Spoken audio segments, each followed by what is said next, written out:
Welcome to our channel Stenographer Station.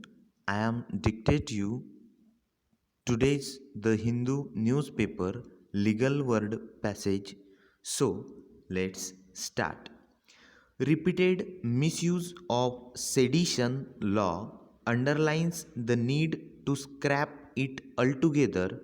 Sessions Court in Delhi has affirmed the belief that a dispassionate scrutiny of outlandish claims by the police is necessary for protecting the liberty of those jailed on flimsy, often political reasons, rejecting the purported evidence presented by the Delhi police against climate change activist Disha Ravi as scanty and sketchy.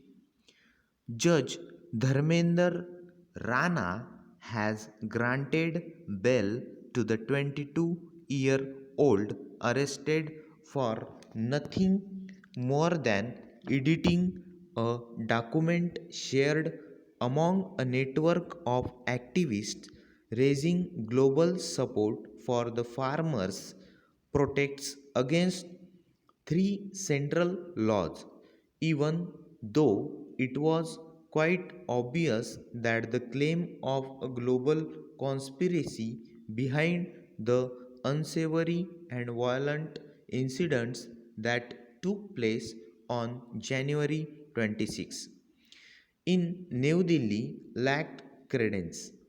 The order of bail is still notable for subjecting the specific charges to strict judicial scrutiny at a fairly early stage. In particular, the judge has applied the established test for a charge of sedition under Section 124A of the IPC to pass muster that the act involved must constitute a threat to public order and incitement to violence.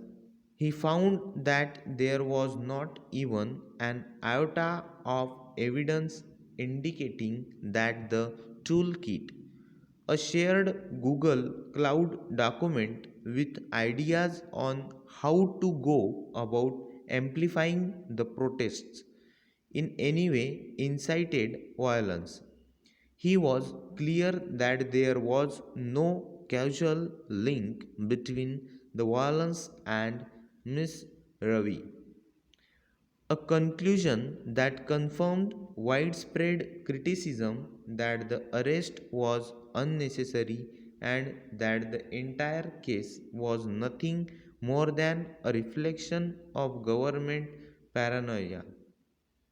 The episode highlights a trend that has caused concern in recent times, semicolon, the tendency of the rulers to treat instances of dissent, especially involving strident criticism of policies and laws in which particular regimes are deeply invested as attempts to provoke disaffection and disloyalty. Hence, it is significant that the judge not only saw Miss Ravi's activism as related to her freedom of speech and expression, but went on to say that an attempt to reach a global audience is part of that freedom.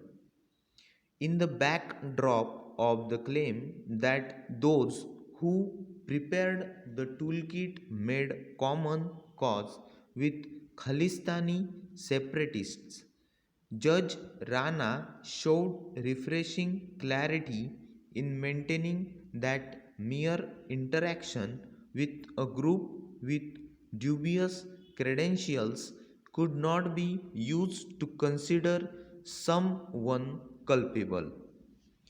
It should also be underscored that such bail orders should not be rare or special but be routine judicial responses to cases in which there is a mismatch between the accusation and the evidence.